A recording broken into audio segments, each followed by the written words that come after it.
pregunta interesante. ¿No había llevado el pecador su sacrificio de vez en cuando durante el año, confesando su pecado y vuelto a su casa perdonado? Eso significa que ya quedó completamente expiado de su pecado. De esto nos encargaremos en el tema de hoy. Quédate con nosotros, que en breve regresamos.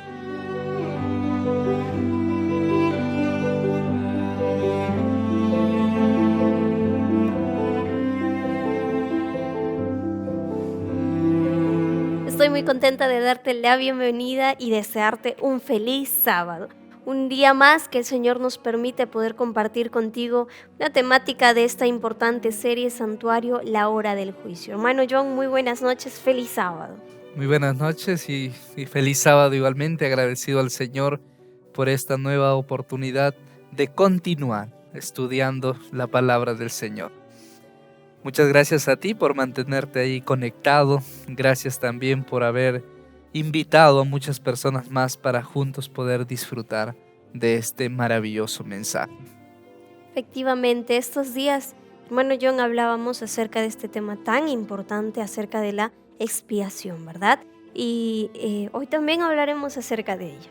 Un día más, yo creo que era lo más necesario dedicar más tiempo, aunque no es todo, hay mucho más todavía que descubrir, pero sin embargo, 4 noches ya dedicadas exclusivamente para esta conmemoración, para este ritual tan específico, y era necesario porque es una verdad actual, una verdad que está en pie. Mientras nosotros estamos aquí compartiendo el mensaje, nuestros amigos nos escuchan, se está llevando a cabo esta solemne obra de expiación en el cielo.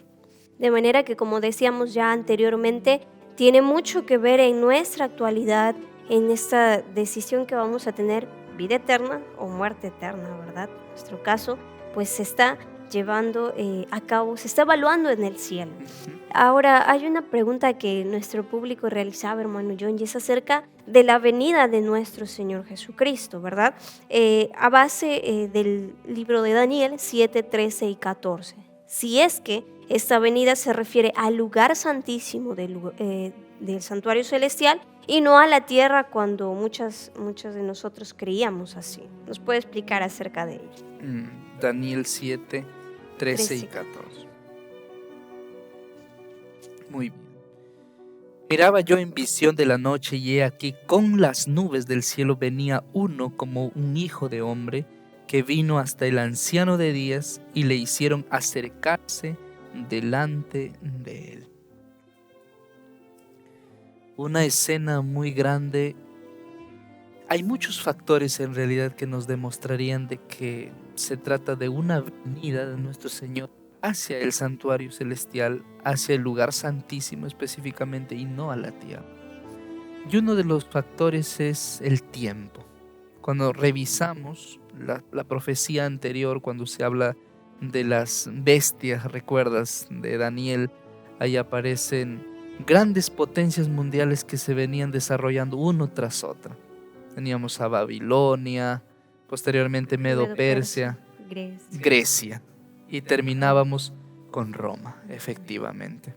Pero aparece luego una visión del cuerno pequeño.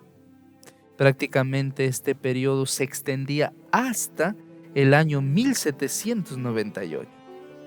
Y después de hablar de esta fecha y la herida que recibe, la herida de muerte, aparece la visión. 1798. Quiere decir que esta visión corresponde a un evento en cualquier momento, pero después del año 1798. Ya, ahora la pregunta es, ¿existía un santuario en la tierra en 1798, 1800? No había. El último que teníamos fue hasta la destrucción de Jerusalén. Entonces, ¿dónde deberíamos concentrar nuestra mirada ahora? Ya no en un santuario terrenal, sino en el celestial, en el santuario original. Y ahí es donde aparece esta visión. Entonces, si hablamos del tiempo, no podríamos sacarlo del santuario y decirle que se refería a un santuario en la tierra. No existe. El factor número 2 tendría que verse relacionado por el contexto y los elementos que aparecen. En esta visión yo veo nubes, y estas nubes no se refiere pues a las que vemos, se refiere a los ángeles. hay carros de fuego, el anciano de días. Todos aquellos elementos que aparecen ahí hacen referencia hacia una adoración celestial, no a la adoración terrenal. Ahora cuando Daniel observa esta visión, lo ve desde el cielo, no de la tierra. Por eso es que él, estando en el espíritu y su visión conectada en el cielo, dice: venía el Hijo del Hombre hacia la tierra. No es a la tierra, es un evento celestial. Mira, para ver que esto otra vez se muestra en otro evento, ¿recuerdas tú el día cuando Jesús fue entronizado al lugar santo? Sí, después de que muere, resucita, él es entronizado hacia el lugar santo. Y vamos a ver que la descripción es realmente la misma con respecto al verbo venir. Pero ahora vamos a ir al libro de Apocalipsis. El capítulo 4 nos muestra justamente este episodio sorprendente, una visión grande. Ahí, gracias a Dios, aparece justo un subtítulo, dice: la adoración celestial. Esta visión es dada a Juan antes que Jesús todavía ingrese hacia el santuario celestial. Jesús todavía está en la tierra, pero ya se está preparando el escenario para que el Señor entre. Hay un grupo de ángeles que están con Jesús y hay otro grupo de ángeles que están allá en el santuario con la puerta abierta esperando que Jesús llegue. Y en ese contexto se da esta visión. Y ahí aparece, dice: uno está centrado en el trono, ese único es el Padre, no hay nadie más. Y están adorando, pero están esperando al Señor. Y el versículo 8 habla sobre esto. Y los 4 seres vivientes, que tenían cada uno 6 alas, y alrededor, por dentro, estaban llenos de ojos, y no cesaban día y noche de decir: Santo, Santo es el Señor Dios Todopoderoso. Ahora, esto es refiriéndose a nuestro Señor, el que era, el que es y el que ha de venir. Otra vez acá este término, el que ha de venir. Muchas veces podríamos sacar este texto y decir: al que ha de venir, refiriéndose a que Jesús viene por segunda vez a la tierra, pero no se refiere a esto. Es de otra vez la visión desde el cielo, los ángeles están esperando ¿a quién? Al Señor Jesucristo, Que suba, que ascienda y entre al lugar santo. Entonces otra vez este término aparece: el que ha de venir hacia el santuario. Es bueno que el Señor nos ayude en esta comprensión para no distorsionar la palabra de Dios y algún momento sacar un texto fuera de contexto, sino hay que centrarnos y hay que ceñirnos en saber qué está pasando en ese momento, a dónde se está moviendo Jesús. ¿Y por qué es necesario saber esto? Porque aquellos que un día serán redimidos, dice, son aquellos que siguieron al Cordero por donde quiera que va. Si Jesús está en el lugar santo, ahí debo estar. Si Jesús está en el lugar santísimo, mi vista tiene que estar fijada en Jesucristo en el lugar santísimo.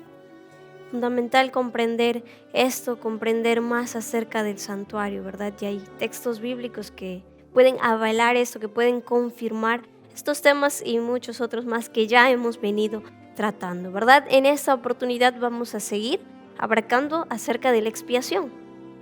La expiación, ahora diríamos que vamos a coronar ya con esta presentación, vamos a llegar a la parte final de lo que viene a ser la expiación.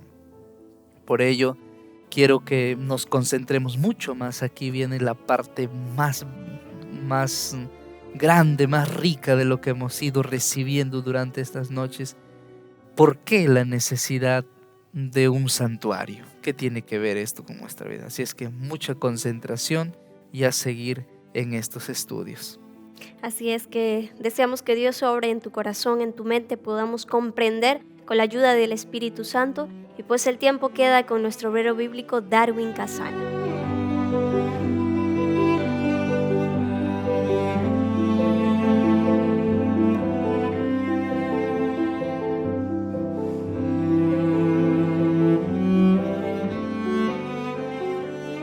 El Yom Kippur, el día de la expiación, era el día más importante del año, la más solemne de todas las fiestas. En esta oportunidad, el Dios del cielo decidiría el destino espiritual de la nación. Así como el pastor pasa revista bajo su cayado a todas sus ovejas, así el juez del cielo determinaría el destino de cada israelita para vida o para muerte. Bienvenido al estudio de la palabra de Dios, el santuario, la hora del juicio. Para el día de hoy tendremos el estudio La hora del juicio ha llegado, el capítulo número 5 de nuestra serie.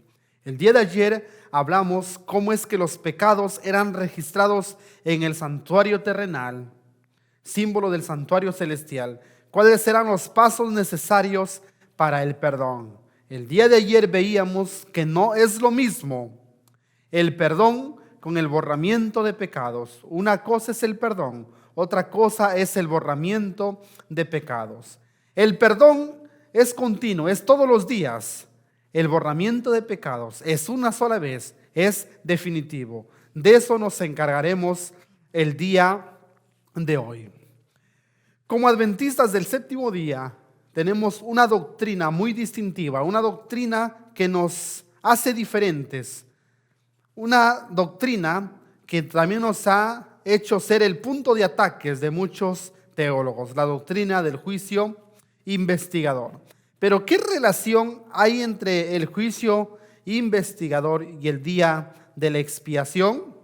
En esta oportunidad vamos a ver la expiación, los 2300 días y el juicio investigador. En el capítulo 8 de Daniel encontramos, luego del surgimiento de los imperios mundiales como es Medo-Persia y Grecia, el surgimiento de un cuerno pequeño que todos los intérpretes coordinan que es el imperio romano. Este cuerno pequeño, en su obra de maldad, echaría por tierra la verdad y pisotearía el santuario. Iba a ser una obra terrible porque iba a perseguir al pueblo de Dios. Pero lo significativo en relación al estudio del tema de la expiación es que pisotearía el santuario, echaría por tierra la verdad en referencia al santuario. ¿Cómo se cumplió esto? Con el trabajo que hizo la Iglesia Católica. El Imperio Romano en su fase papal, luego que dejó de ser pagano, se convirtió en el papado, echó por tierra la verdad del santuario. ¿En qué sentido? En el sentido en que menospreció y dejó de lado el servicio sacerdotal y sumo sacerdotal de Cristo en el santuario celestial y lo reemplazó por el ministerio de los santos, por el ministerio de los sacerdotes terrenales y por la intercesión de María. Encontramos que cuando Cristo Jesús murió en la cruz del Calvario y dijo consumado es, se estaba poniendo fin a las figuras, a los ritos, a los símbolos que prefiguraban el cumplimiento del plan de salvación. Todo el sistema del santuario era simbólico. Todo lo que se realizaba en el santuario no tenía en sí mismo valor salvífico, solamente era sombra de lo que había de venir. Y cuando Jesús dijo consumado es, el velo del templo se rasgó de arriba hacia abajo, dando a entender que era de la voluntad de Dios que se haya rasgado de arriba hacia abajo y que terminaba para siempre el sistema del santuario terrenal. Terminaba para siempre también la intercesión de los sacerdotes terrenales. Ya no más debería el pecador buscar un intercesor humano para venir a Jesús. Lo podía hacer ahora directamente a través del camino nuevo que Cristo había trazado. En este sentido, dice el apóstol Pedro, que todos nosotros somos real sacerdocio, en el sentido en que podemos acudir directamente al Padre a través de Jesucristo, porque Juan decía que abogado tenemos para con el Padre. No necesitamos ya de un mediador humano para que entre al santuario por nosotros. Ya tenemos a nuestro sacerdote que en el año 31 ascendió al cielo e intercede por nosotros. Pero cuando surge este cuerno pequeño, este hombre de pecado, el papado, trató de restablecer la vieja teocracia del pueblo de Israel con todo su sistema de sacrificios. Y así como el pueblo de Israel tenía su altar, tenía sus sacrificios, tenía su sacerdote, asimismo el papado enseña que hay sacerdotes humanos, que todavía es necesario acercarnos a Dios a través de los sacerdotes humanos. También tiene un altar y también tiene un sacrificio idolátrico que es la misa.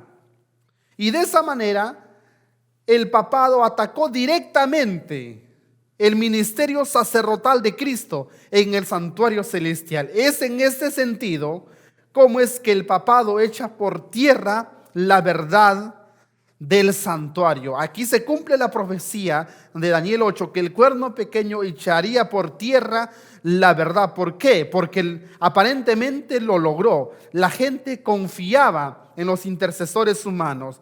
Viajaban inclusive kilómetros y hasta meses para llegar a Roma y pensaban que Roma era la sede del cielo. Llegar a Roma para ellos era llegar al cielo. Confiaban mucho en el sistema católico, compraban las indulgencias, pagaban por sus pecados, confiaban en la intercesión de los santos que la Iglesia Católica había proclamado, confiaban en la intercesión de María. Pero la Biblia nos dice claramente que hay un solo mediador entre Dios y los hombres. Cuando el profeta Daniel vio esta profecía, él tuvo una preocupación. Y asimismo encontramos en Daniel capítulo 8, versículo 13, un clamor de desesperación. Las criaturas, sean ángeles o sean seres humanos, no conocen el futuro. Así que un ángel le dice al otro: ¿hasta cuándo durará esta visión? ¿Hasta cuándo el santuario será pisoteado? Hay preguntas implícitas en este clamor. Lo que el ángel está preguntando es: ¿cuándo Dios va a hacer algo? ¿Cuándo Dios va a intervenir? ¿Hasta cuándo Dios va a permitir que este cuerno pequeño eche por tierra la verdad del santuario? ¿Cuándo Dios va a vindicar su santuario? ¿Cuándo Dios va a restablecer la verdad del ministerio sacerdotal de Cristo en el santuario celestial? Y la respuesta no se hace esperar. En el versículo 14 encontramos una respuesta muy importante. Hasta 2300 tardes y mañanas y el santuario será purificado. Encontramos entonces un determinado periodo de tiempo que Dios le iba a permitir que este poder del mal haga su obra de pisotear la verdad del santuario. Pero al cabo de este periodo de tiempo se pondría límite a este poder. El clamor decía: ¿hasta cuándo? Quiere decir que al fin de los 2300 días algo iba a suceder en beneficio del santuario. Dice: el santuario será purificado. La palabra purificado en el original hebreo nos da a entender un concepto de vindicación, un concepto de justificación. Lo que la palabra del Señor quiere decir: el santuario será vindicado. La verdad del santuario será ensalzada nuevamente. La verdad del santuario será restablecida conforme era la voluntad de Dios. No vamos a entrar en detalles en respecto a interpretar este periodo de tiempo. Basta decir que estos 2300 días o estas 2300 tardes y mañanas representan a 2300 años, según la palabra del Señor. En el principio interpretativo de las profecías, de día por año, encontramos que un día equivale a un año. Son 2300 años que, según la interpretación historicista, comienzan en el año 457 antes de Cristo, más 2300 años nos llevan al año de 1844 de nuestra era. Por esos años, por esa fecha, Dios iba a hacer algo. Dios se iba a intervenir para que la verdad del santuario sea vindicado. Pero ¿qué es lo que Dios iba a hacer? Iba a dar su luz a su pueblo para que su pueblo restaure esta verdad, para que su pueblo enseñe esta verdad del santuario. Y Jesús iba a hacer algo en este año que iba a ser llamado la atención a nivel mundial. En la palabra del Señor encontramos algo importante. ¿Por qué es importante el Yom Kippur? ¿Por qué es importante el día de la expiación? ¿Qué lograba el Yom Kippur? ¿O qué lograba el juicio de Israel? ¿Qué lograba el día de la expiación?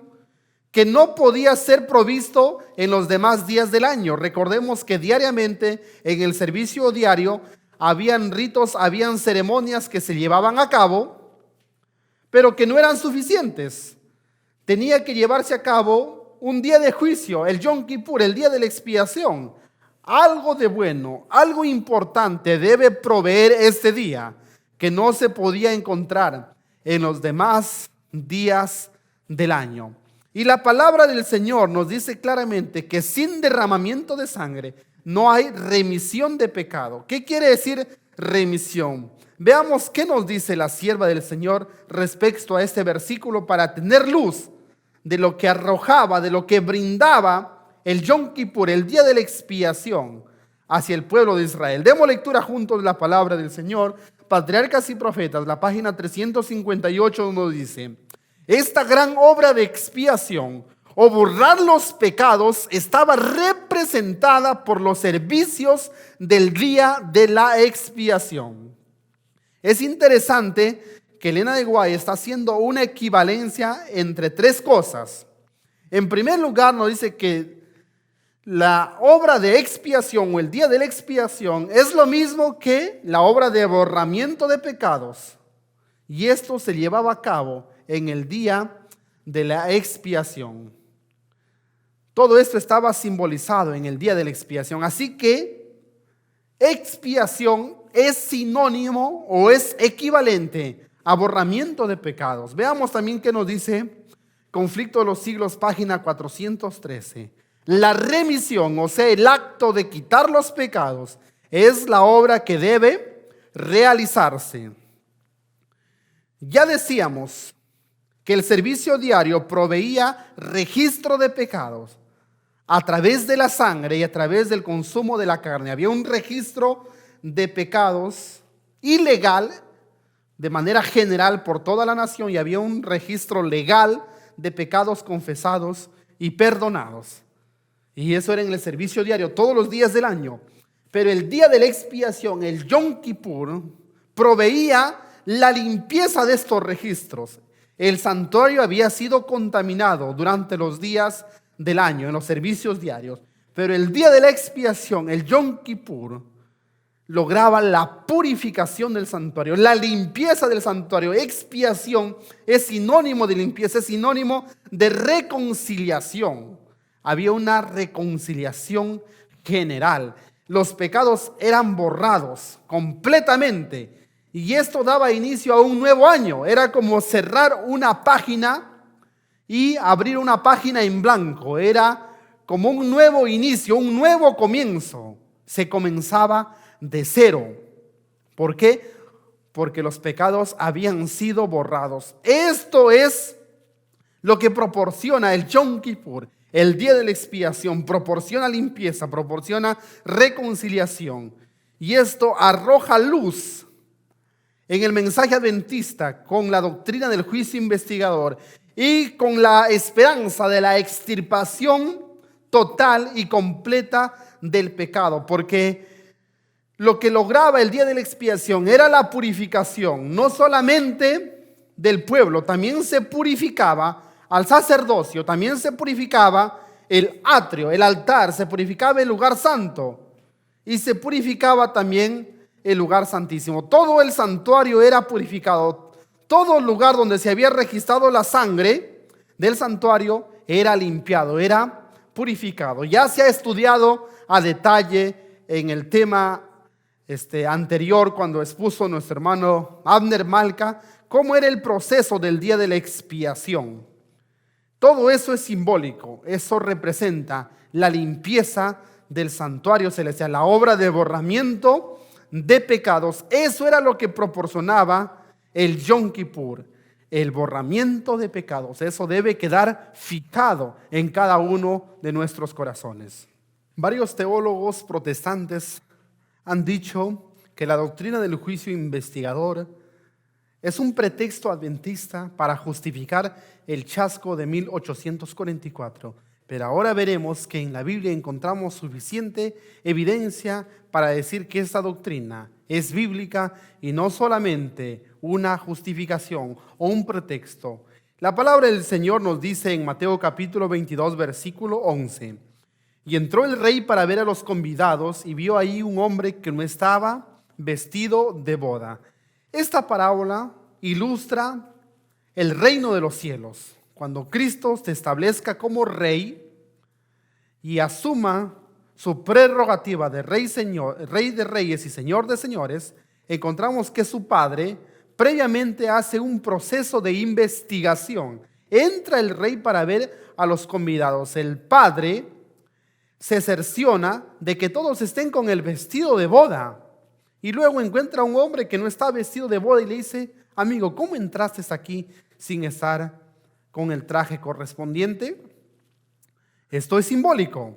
Esto nos indica que nuestro Dios, antes que envíe a su Hijo por segunda vez como Rey de Reyes y Señor de Señores, Él hace un proceso de investigación para ver quién es digno de participar de la cena de las bodas del Cordero. El Padre entra, el Rey entra en investigación, entra en un proceso de investigación para determinar quién es digno y quién no es digno.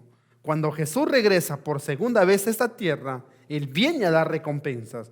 Apocalipsis 22:12 dice: yo vengo pronto y mi galardón conmigo para recompensar a cada uno según fuera su obra. Cuando Jesús viene, Él no viene a investigar quién se salva o quién se pierde. Él ya lo sabe de antemano. Él solo viene a dar recompensa. El proceso de investigación debe hacerse de una manera previa, en un juicio investigador antes de la segunda venida de Cristo. Pero si Dios ya lo sabe todas las cosas, Él ya sabe quién se salva y quién se pierde, pero no los ángeles. Los ángeles son los testigos en el juicio y ellos necesitan saber que Dios está actuando con justicia y transparencia. Por eso que es necesario un juicio antes de la segunda venida de Cristo.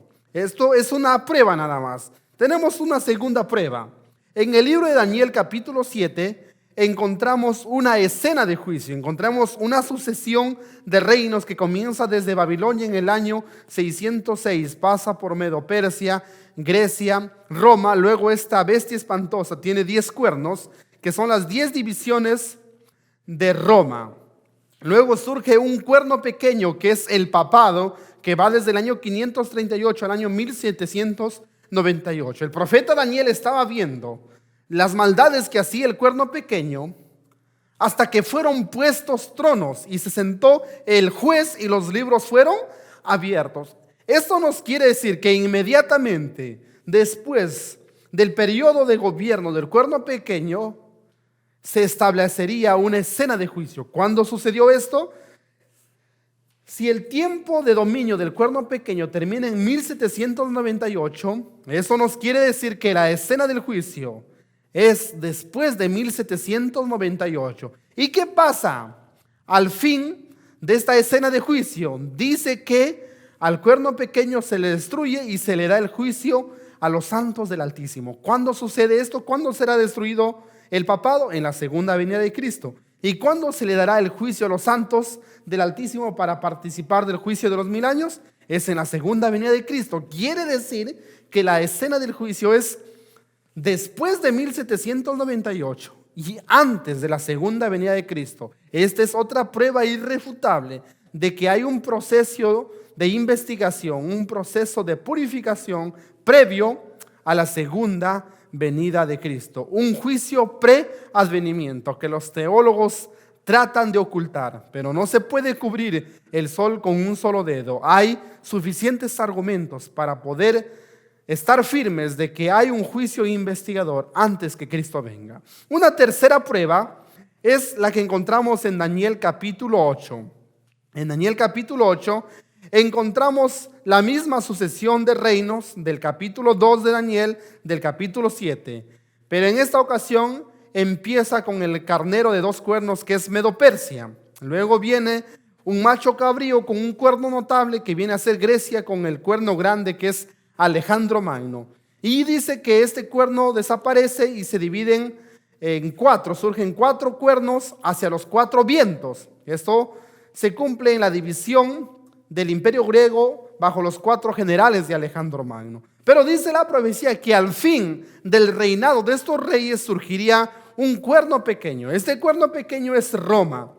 Y este poder, ¿qué iba a hacer? Iba a echar por tierra el santuario, iba a pisotear la verdad. Pero ¿hasta cuándo? Solamente se le iba a permitir un determinado periodo de tiempo, hasta 2300 tardes y mañanas. Luego el santuario será purificado. Ahora, si nosotros sacamos la equivalencia, vamos a encontrar que la purificación del santuario tiene su contraparte en Daniel 7, en la escena del juicio. La escena del juicio es el mismo elemento cronológico que se presenta en Daniel 8, pero que se le conoce con el nombre de la purificación del santuario. La purificación del santuario es lo mismo que la escena del juicio. El juicio investigador es lo mismo que decir la purificación del santuario. Encontramos una cuarta evidencia de que hay un juicio antes de la venida de Cristo.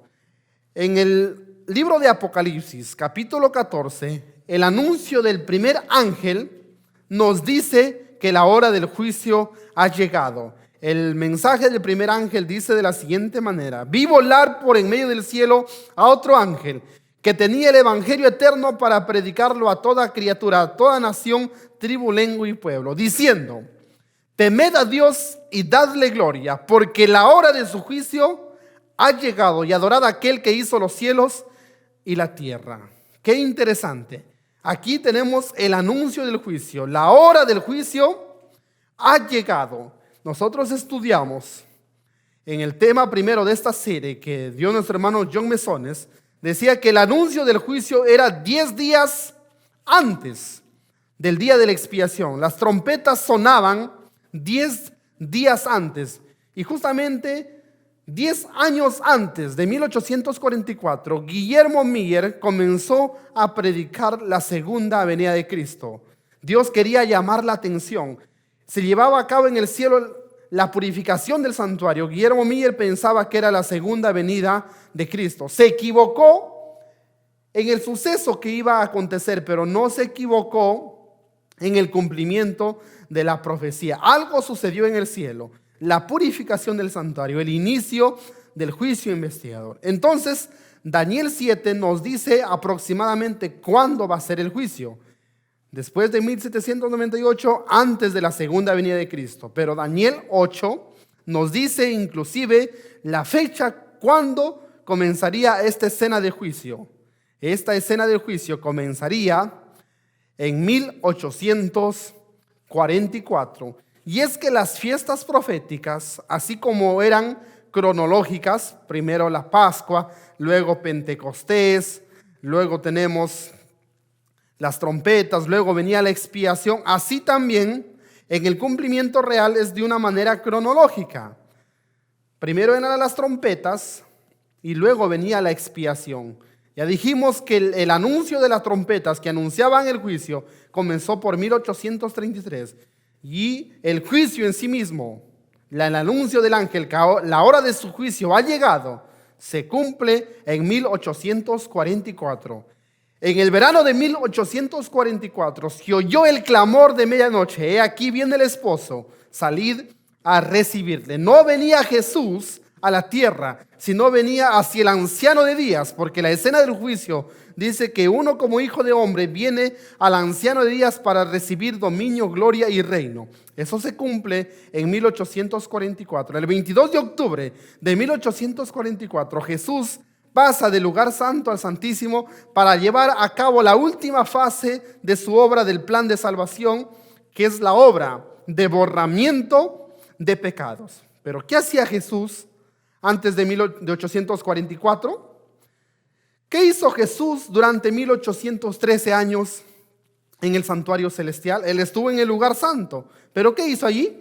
hizo la obra de sacerdote, la obra de intercesión. Por eso que vemos que a Esteban, cuando él es apedreado, él ve el cielo abierto, ve a Jesús a la diestra del Padre. Él estaba intercediendo. Vemos a Juan que él dice que abogado tenemos para con el Padre. De la misma manera el apóstol Pablo nos dice que Jesús vive siempre para interceder por nosotros. En el lugar santo Jesús estaba haciendo la obra de intercesión, la obra de sacerdote. Pero ¿qué es lo diferente que Jesús va a hacer a partir de 1844? ¿Qué de diferente? Así como el día de la expiación, lo diferente que se hacía era el borramiento de pecados, asimismo, desde 1844 Jesús, aparte de interceder, Jesús está haciendo la obra de juicio, la obra de borramiento de pecados. Esa es una cuarta evidencia de que la doctrina del juicio investigador, la doctrina de la purificación del santuario es bíblica. Pero tenemos una prueba más, y justamente es el Yom Kippur. El proceso del juicio estaba simbolizado con la fiesta del Yom Kippur. Nuestro hermano Abner Malca explicó el proceso, cómo era la ceremonia del Yom Kippur, qué se hacía desde el amanecer hasta el atardecer, cómo se llevaba a cabo este proceso tan delicado por el sumo sacerdote. Habían diferentes pasos. Todo este proceso no tenía en sí mismo valor salvífico, era sombra de lo que había de venir. Eso nos dice Pablo claramente en el libro de Hebreos. Si el juicio investigador no existiría, si no fuera una doctrina aceptada por nosotros, no existiría esta doctrina, nadie la creería, entonces, ¿qué simbolizaría el juicio, el día de la expiación? ¿Qué significado tendría el Yom Kippur? ¿Cuál sería su cumplimiento? Si la Pascua tiene cumplimiento, Pentecostés tuvo cumplimiento, la fiesta de las primicias tuvo su cumplimiento, las trompetas tuvo su cumplimiento. ¿Cuál sería el cumplimiento del Yom Kippur? Encontramos entonces que la fiesta del Yom Kippur es una prueba irrefutable que también tiene que haber un Yom Kippur en la realidad, tiene que haber un día de expiación real. Y creemos como adventistas que ese día de la expiación comenzó desde 1844 y durará hasta el fin del tiempo de gracia. A continuación responderemos una interesante interrogante. ¿El perfecto santuario celestial necesita ser purificado? ¿No es esto una paradoja? ¿No es esto una contradicción? Si en el cielo todo es perfección, ¿cómo es que necesita purificación? Las 2300 tardes y mañanas llegan hasta 1844. En 1844 el santuario terrenal no existía porque en el año 70 el templo de los judíos fue destruido por los romanos. No hay duda que se refiere la Biblia al santuario celestial. Pero ¿cómo es que este perfecto santuario necesita purificación? En el servicio típico, lo que contaminaba el santuario era el registro de los pecados. Y sucede lo mismo con el santuario celestial. Es el registro de nuestros pecados lo que contamina el santuario celestial.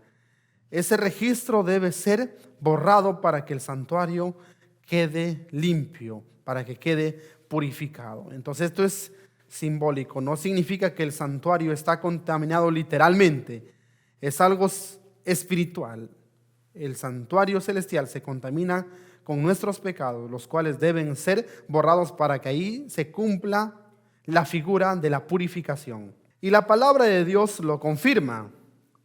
Hebreos capítulo 9, versículo 22 al 23 nos dice: y casi todo es purificado según la ley con sangre, y sin derramamiento de sangre no se hace remisión.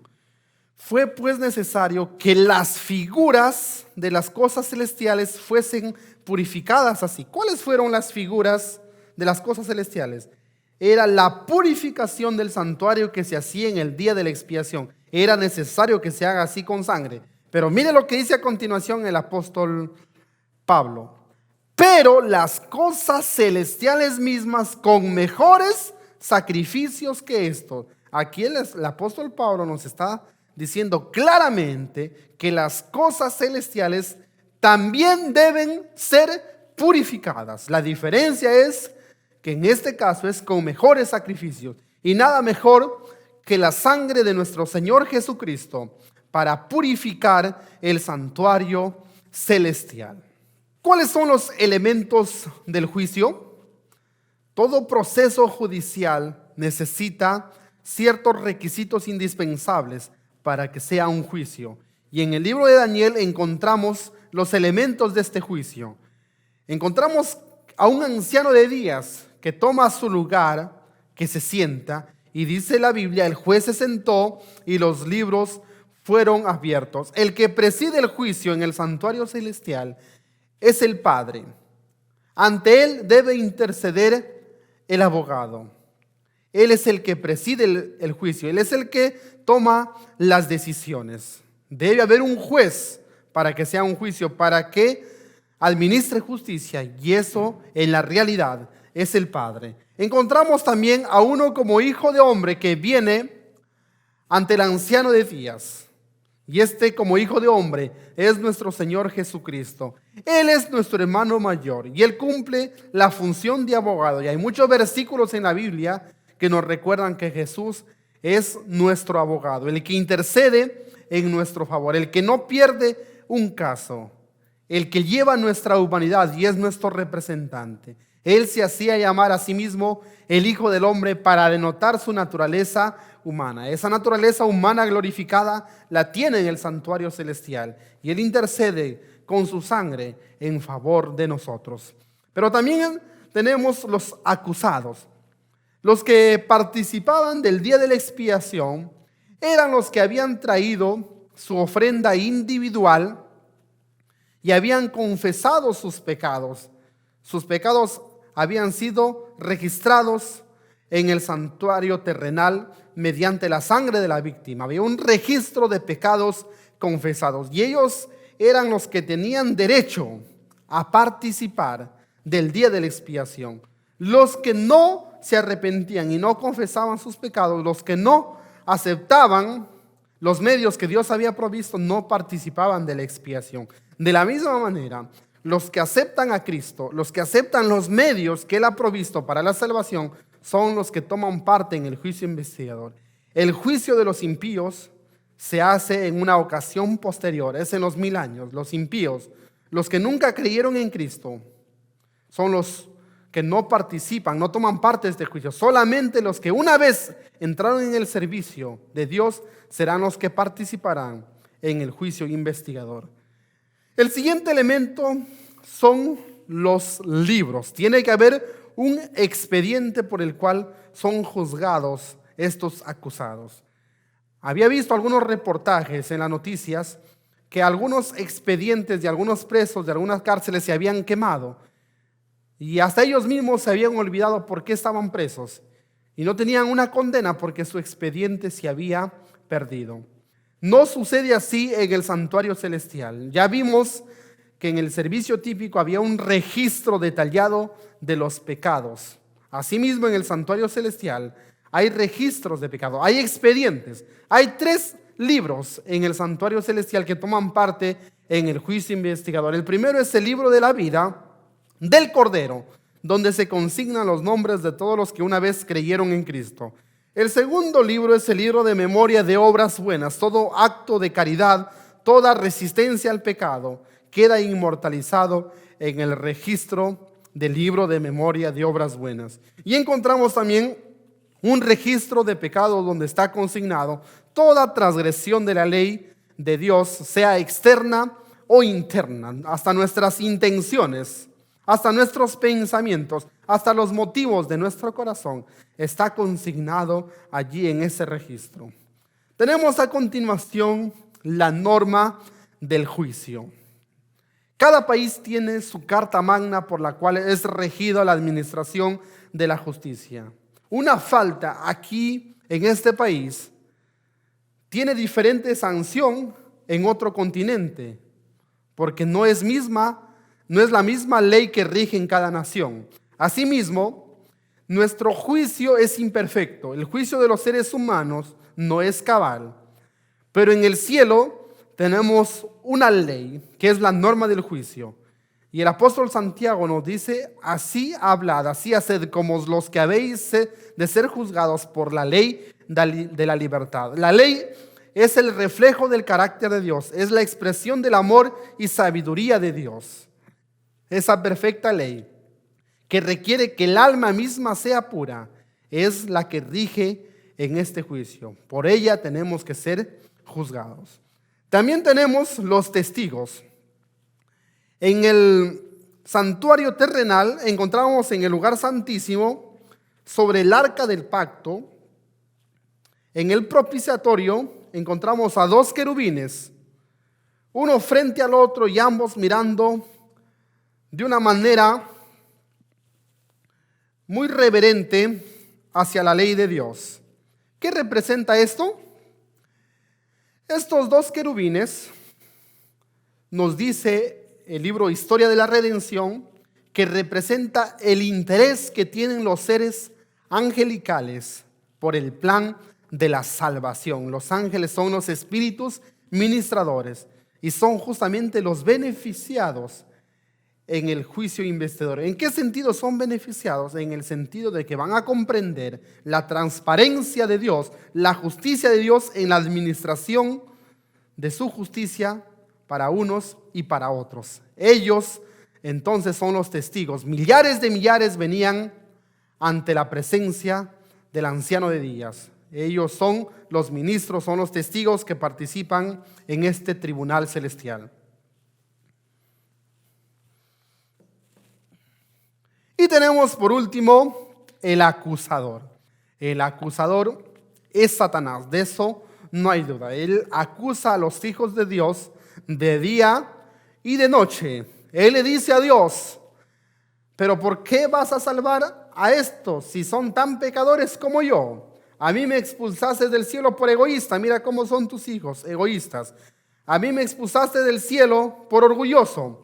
Como son los cristianos, también son orgullosos. Así que si lo perdonas a ellos, tienes que perdonarme a mí. Y encontramos que el sumo sacerdote Josué estaba vestido de vestiduras viles, pero Jesús le reprende y le dice: yo he quitado su pecado, él es un tizón arrebatado del incendio y yo lo haré vestir de ropas de gala. Nuestro abogado intercede por nosotros en el santuario celestial, pero el enemigo no descansa, él nos acusa de día y de noche. Estos son entonces los elementos del juicio en el cielo. Pero queremos ver a continuación qué es lo que se determina en el juicio. Y esto es justamente lo que nos interesa. ¿Para qué un juicio? ¿Para qué? Ya vimos que todos los días del año se llevaba a cabo un registro de pecados y vimos la importancia que cobraba el día de la expiación, porque ese día proveía borramiento de pecados. Entonces, algo similar sucede en la realidad. Encontramos muchas personas que aceptaron a Jesús, pero posteriormente retrocedieron. ¿Se salvan o no? Encontramos muchas personas que tuvieron una vida de pecado todos los días de su vida, pero al final de la vida se arrepienten, como el ladrón en la cruz. ¿Se salvarán o no se salvarán? Otras personas que sirvieron a Dios un momento, se apartaron, luego regresaron. ¿Cómo es el asunto? Hay muchas incógnitas. Todo esto debe ser aclarado en el juicio investigador. ¿Qué es lo que se determina en el juicio? La palabra del Señor nos dice en el libro de Ezequiel: pero si el justo se apartare de su justicia, ¿vivirá él? Una pregunta interesante. Ninguna de las justicias que hizo le serán tenidas en cuenta. Por su rebelión con que prevaricó y por el pecado que cometió, por ello morirá. Pero el que perseverare hasta el fin, este será salvo, nos dice Mateo capítulo 24, versículo 3. El que perseverare hasta el fin, este será salvo. Entonces aquí encontramos la prueba bíblica de que si lo justo se aparta del camino de Dios, no será salvo. Ninguna de sus justicias le serán tenidas en cuenta. Pero si encontramos que uno persevera hasta el fin, ese sí será salvo. Porque también habrá caso de nombres que serán borrados. ¿Por qué? Porque no perseveraron hasta el fin. Entonces, ¿qué es lo que se determina en el juicio? Lo que se determina en el juicio es que si un creyente que aceptó a Jesús perseveró hasta el fin de su vida, en el caso que ya haya muerto, o en el caso que si su nombre es llamado mientras está vivo, me refiero al juicio de los vivos, si hasta ese momento que su nombre es pasado revista, él está a cuentas con Dios, se salva, y si no, no se salva. Eso es lo que se determina en el juicio, que el que creyó en Cristo haya perseverado hasta el final para determinar si se pierde o se salva. De eso se trata el juicio investigador. ¿Y quiénes son los privilegiados que reciben los beneficios de la expiación? ¿De quienes se borran sus pecados? Escuchemos la pluma inspirada, lo que nos responde a continuación. A todos los que se hayan arrepentido verdaderamente de su pecado y que hayan aceptado con fe la sangre de Cristo como su sacrificio expiatorio, se les ha inscrito el perdón frente a sus nombres en los libros del cielo. Como llegaron a ser partícipes de la justicia de Cristo y su carácter está en armonía con la ley de Dios, sus pecados serán borrados y ellos mismos serán juzgados dignos de la vida eterna.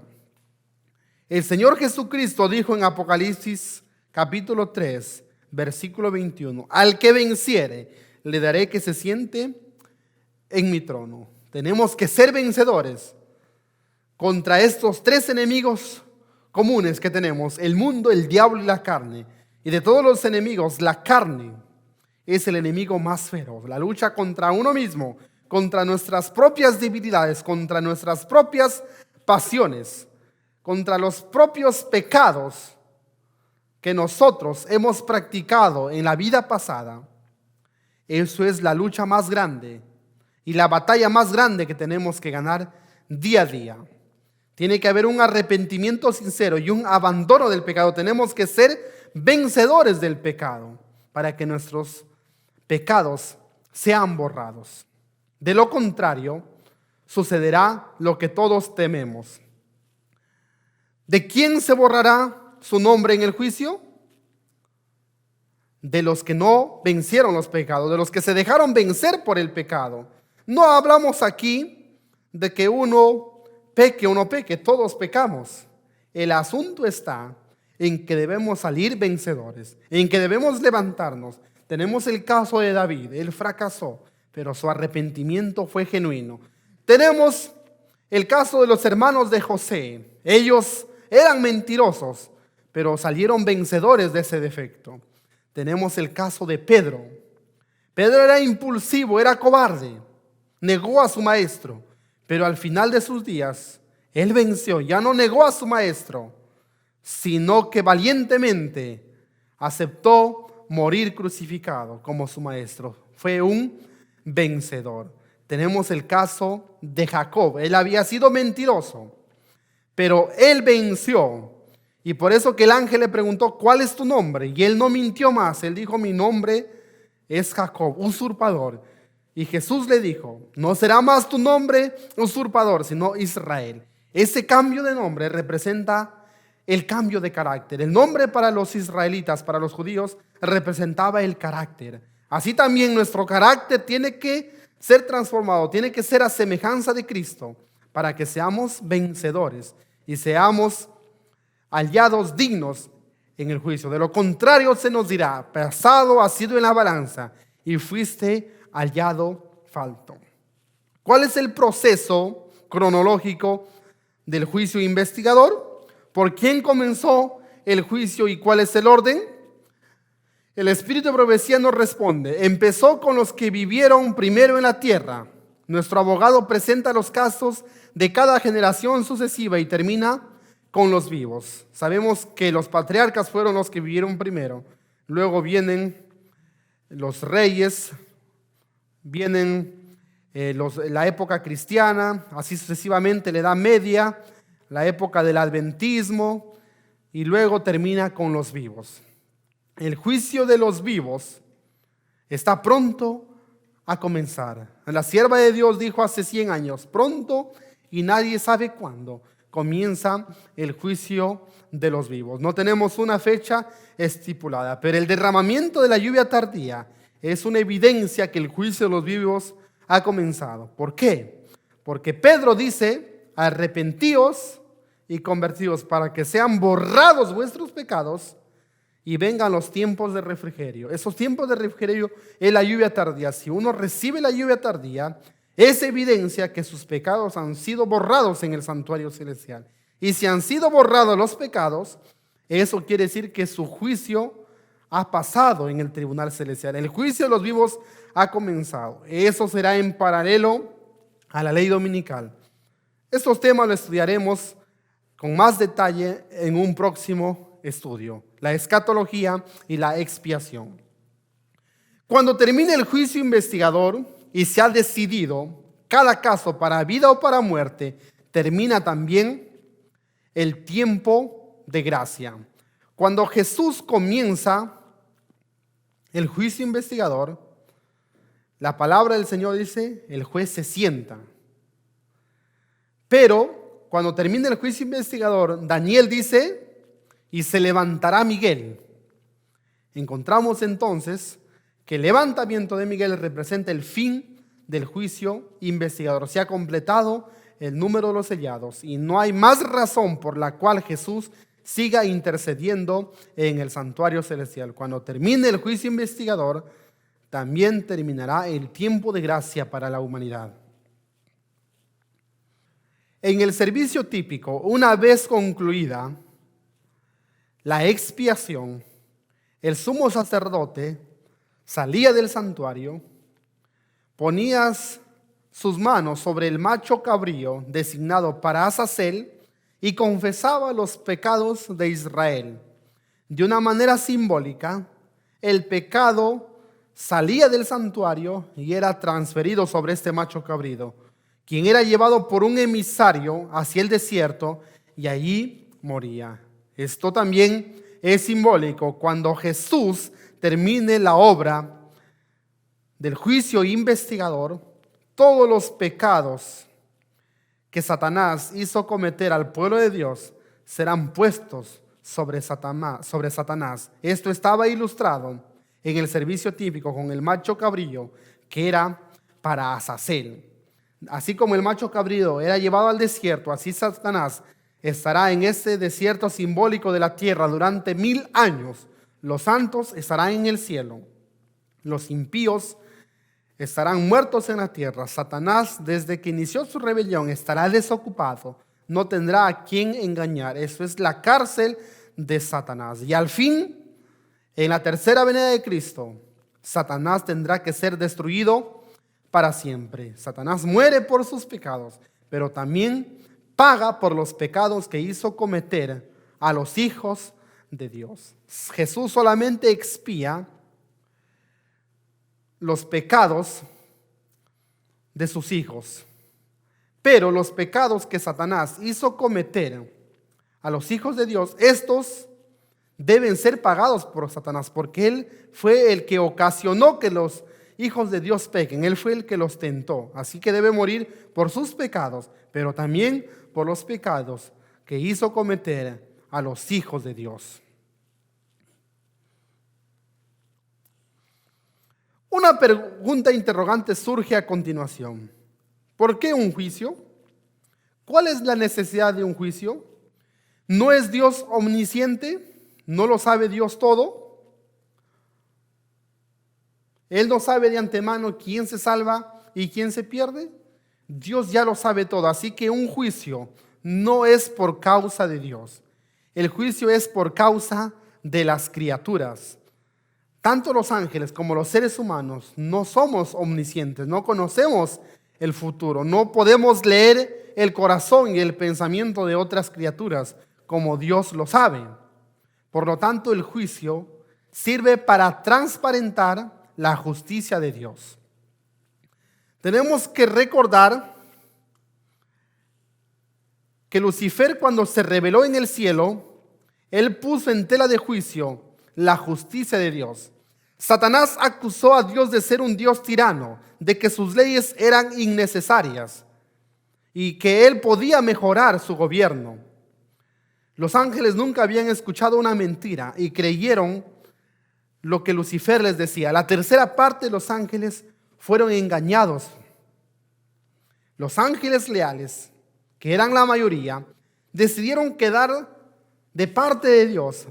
Pero como Lucifer había sido su comandante, había sido el director del coro angelical, había una cierta simpatía por este ángel. Era muy inteligente, muy hermoso. Si bien ellos decidieron ser fieles a Dios, no comprendían cuál era la naturaleza de la rebelión y no sabían las verdaderas intenciones de Lucifer. Dios podía destruir rápidamente a Satanás. Dice el Espíritu de Profecía, como es para nosotros arrojar una piedrita al suelo, Dios lo podía hacer, pero eso no era la solución. Si Dios hubiese hecho eso, las cosas se hubiesen empeorado. Satanás hubiese tenido razón y los ángeles hubiesen servido a Dios no por amor, sino por temor. En la parábola del trigo y la cizaña encontramos que Dios da un determinado tiempo al mal para que éste manifieste sus verdaderas intenciones. El tiempo deja que una planta revele su naturaleza. Y pasaron 4000 años para que Satanás manifieste sus verdaderas intenciones. Cuando Jesús estaba crucificado en la cruz del Calvario y dijo, consumado es, esa frase hizo que en el cielo resuene un grito de júbilo, un grito de triunfo. Se le cayó la máscara a Satanás. Él decía que tenía buenas intenciones, que él quería mejorar el gobierno de Dios, pero al matar a Jesús en la cruz del Calvario, Satanás se rebeló como homicida. Los ángeles comprendieron cuáles habían sido sus verdaderas intenciones desde un principio. Estaba roto el último vínculo de simpatía entre Satanás y los ángeles leales. Y es ahí cuando se cumple que dice que Satanás es arrojado a la tierra. Él fue arrojado cuando él se rebeló, sí. Pero la segunda etapa de su destierro es cuando Jesús muere en la cruz del Calvario y él ya no tiene más acceso a las cortes celestiales para confundir a los ángeles leales. Pero la pregunta es, si los ángeles ya comprendieron la naturaleza de la rebelión y entendieron los propósitos de Satanás, ¿por qué no fue destruido Satanás en ese momento? Satanás hubiese sido destruido porque ya todo está claro. Hay algo que todavía no está claro: la salvación de los hombres. Los ángeles leales vieron a la tercera parte de sus amigos ser expulsados del cielo. ¿Qué garantiza que estos humanos no se rebelen una vez más? Ellos no conocen los motivos, no conocen el corazón de los seres humanos. Por eso que en el juicio investigador Dios debe aclarar por qué unos se salvan y por qué otros se pierden. Dios debe hacer todas las cosas con transparencia. ¿Por qué? Porque Satanás puso en tela de juicio su justicia. Y en el juicio investigador los ángeles quedan convencidos que Dios es justo. No queda ninguna duda en sus mentes. Y es interesante que la iglesia, tú y yo, somos los instrumentos de Dios para que la justicia de Dios sea clara. Eso nos dice la palabra del Señor en Efesios, que la multiforme sabiduría de Dios debe ser dada a conocer a los seres celestiales a través de la iglesia, a los principados y a las potestades. La justicia de Dios es dada a conocer a través de ti, a través de mí, en el juicio investigador. El juicio de Dios tiene 3 fases: el juicio investigador, el juicio del milenio y el juicio ejecutivo. Y en estas 3 fases, el propósito del juicio es vindicar la justicia de Dios, la transparencia de Dios. Su amor debe ser transparentado ante todo el universo. Es interesante que la historia del bien y del mal, aún lo del mal, es una demostración del amor de Dios. Todos deben ver que Dios no tenía ningún error, ninguna falla. Dios no fue injusto en ningún momento. No hubo un error en su administración. No hubo una causa para que Satanás se rebele. En el juicio investigador, los beneficiados, en el sentido que comprenden la justicia de Dios, son los ángeles. Ellos comprenden que Dios es justo, que tal persona que se perdió debería perderse y la que se salvó verdaderamente debería salvarse. La justicia de Dios queda de manifiesto en el juicio investigador, pero los beneficiados son los ángeles. Ahora, cuando los salvados lleguen al cielo, se encontrarán con muchas sorpresas. Y una de las sorpresas será de que ellos estaban seguros que cierto grupo de personas sí o sí serían salvas, sí o sí estarían en el cielo. Pero al llegar al cielo, estas personas no se encontrarán. Y si Dios dejara las cosas así, sin aclarar, cierta incertidumbre o cierta duda de la justicia de Dios quedaría en la mente de los redimidos. Por eso que Dios invita a los redimidos a participar del juicio de los milenios. En este juicio, Dios aclara por qué algunas personas no se salvaron y que muchos humanos pensaron que se deberían salvar. Ahí se ve el registro de sus pecados, ahí se verá que tuvieron pecados ocultos, tuvieron una vida doble. Y si Dios dijo que no se salvan, fue con razón, fue con un fundamento razonable, un fundamento justo. La palabra del Señor profetiza en 1 Corintios capítulo 6, versículo 2, que los santos han de juzgar al mundo. Y no solamente al mundo, aún los demonios y el mismo Satanás serán juzgados por los santos. Entonces, en el juicio del milenio, los beneficiados que comprenden la justicia de Dios son los mismos redimidos. Aparte de los ángeles que ya lo comprendieron en el juicio investigador, los redimidos deben comprender que Dios es justo. Y de eso también se trata la expiación. Y por último, en la tercera fase del juicio, el juicio ejecutivo, encontramos que aún los perdidos, aún Satanás y sus ángeles, antes de ser ejecutados, ellos deben reconocer la justicia de Dios. Y es interesante que cuando ellos están por atacar la ciudad amada, dice que por encima de la ciudad se levanta el trono de Dios con el arco iris, y una vista panorámica se ve sobre el arco iris, y en esta vista panorámica se proyecta a manera de una película la historia entre el bien y el mal. Todos ven el origen del mal y ven que Satanás no tenía ninguna causa para rebelarse. Dios le preguntará a Satanás: ¿por qué te rebelaste? ¿Cuál fue la causa? Expon tus argumentos.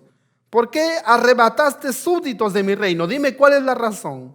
Satanás quedará enmudecido, no podrá presentar ningún argumento. Es más, Satanás es forzado a reconocer la justicia de Dios. Satanás, sus demonios y todos los perdidos reconocen que ellos tuvieron la oportunidad de salvarse. Si no se salvaron fue porque no se quisieron. Y todos juntos se postran ante Dios y dicen: justos y verdaderos son tus caminos, Rey de los justos. Si Dios no hubiese llevado a cabo un proceso de juicio, estas cosas no serían reales, no sucedería. Pero es gracias a este juicio que la justicia de Dios es vindicada ante el universo. Entonces Satanás, sus ángeles, el dragón, la bestia y el profeta, y todo aquel que no se halló escrito en el libro de la vida, son arrojados al lago de fuego.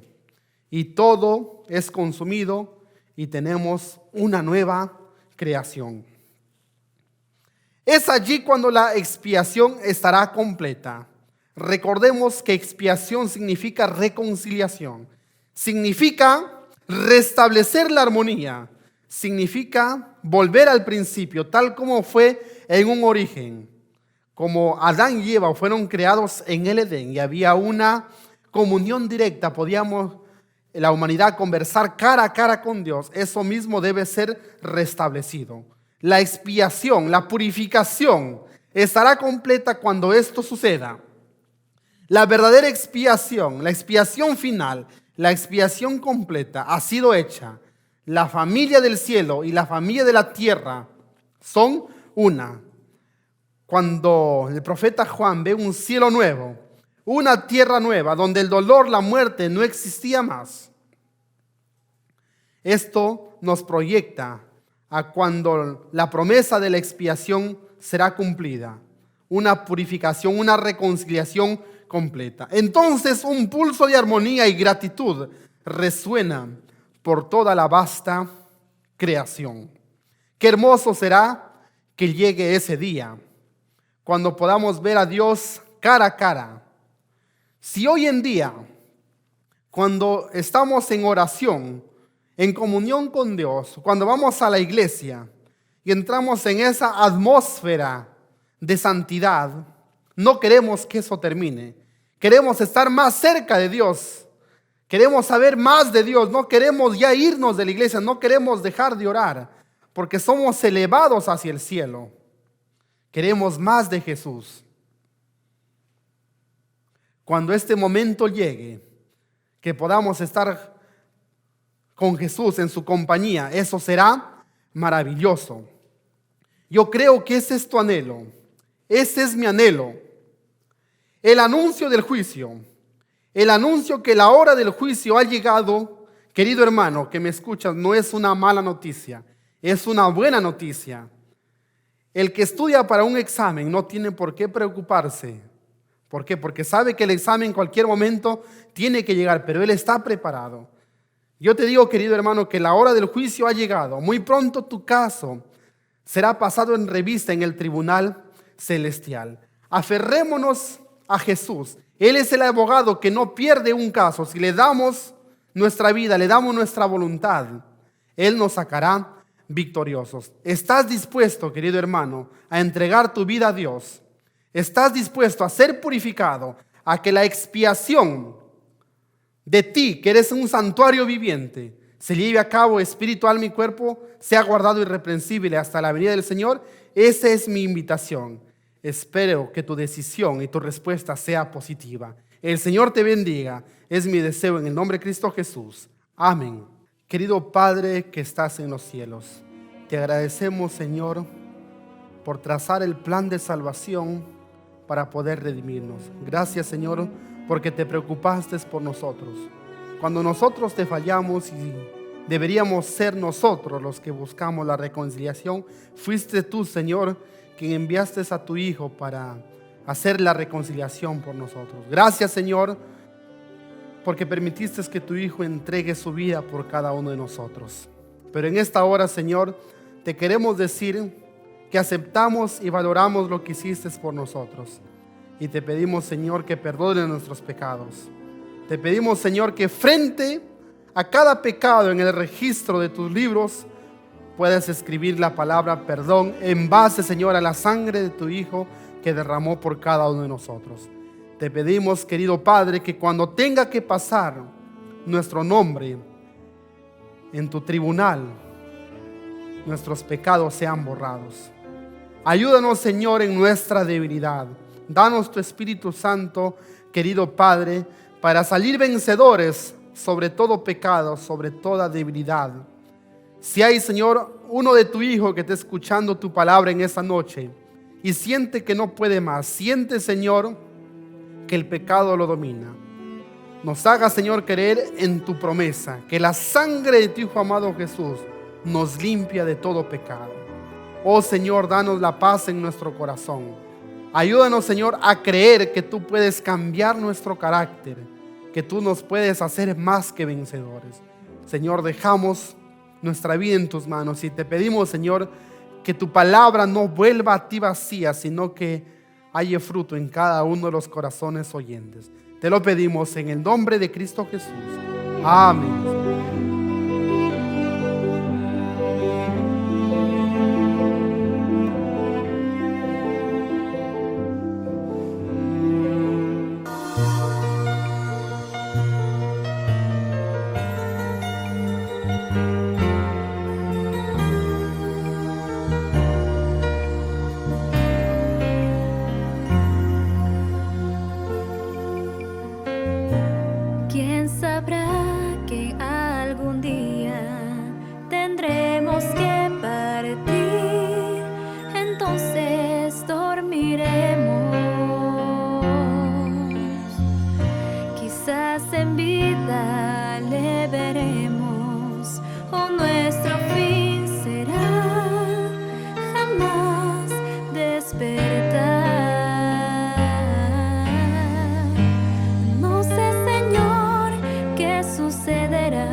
corre con el tiempo y en cada estación Dios llama al corazón.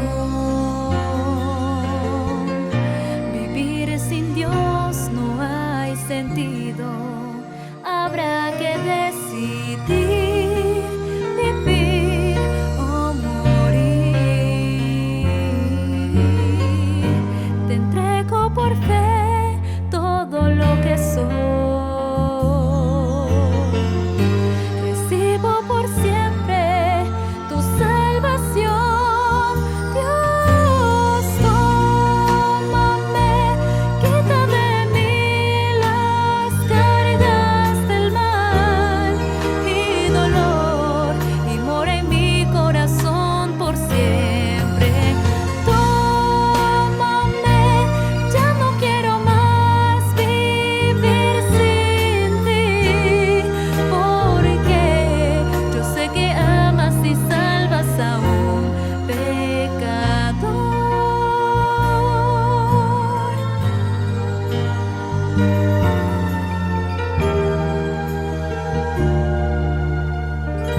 Te entrego por fe todo lo que soy. Recibo por siempre tu salvación.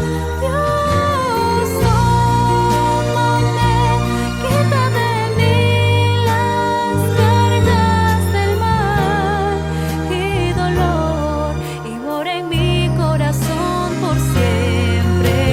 Tómame, ya no quiero más vivir sin ti, porque yo sé que amas y salvas a un pecador.